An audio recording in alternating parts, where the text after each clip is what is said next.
कभी कभी जिंदगी हमें उस मोड़ पर लाकर खड़ा कर देती है जहां हर दरवाजा बंद लगता है और इंसान बस आसमान की तरफ देखता है, दुआ करता है और कहीं दूर कोई सुन लेता है। आज सुनिए साईं बाबा के एक अद्भुत चमत्कार की कथा जो बताती है कि वो सच में पालनहार हैं। 1908 महाराष्ट्र का एक छोटा सा गांव गंगाधर, एक ईमानदार किसान।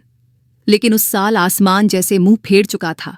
बारिश नहीं हुई, खेत सूख गए, कुएं का पानी भी खत्म हो गया।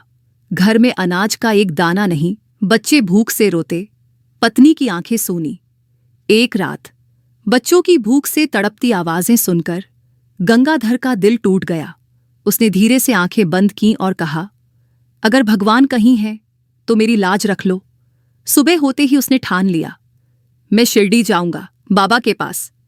मीलों की दूरी, धूप, प्यास, थकान, लेकिन दिल में एक ही उम्मीद, साईं मेरी सुन लेंगे।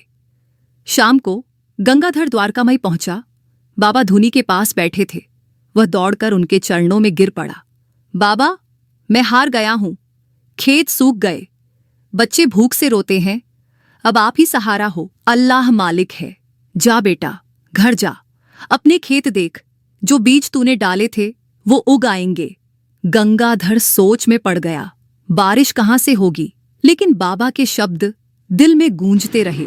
गांव पहुंचते ही आसमान काला हो गया, बिजली कड़की और बरसात ऐसे बरसी जैसे महीनों का सूखा धोने आई हो।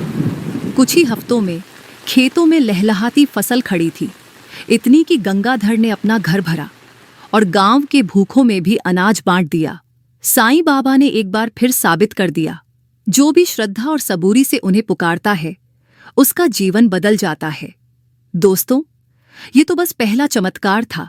अगले वीडियो में मैं आपको सुनाऊंगी वो अद्भुत कहानी जब एक अनजान यात्री अंधेरे और खतरनाक रास्ते पर मौत के साये में था और साईं बाबा ने दूर बैठे ही उसकी रक्षा की।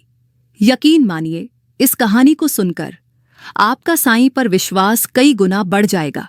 तो जुड़े रहिए, और अगर आपने अभी तक सब्सक्राइब नहीं किया तो कर लीजिए ताकि अगली कथा सीधे आपके दिल तक पहुंच सके।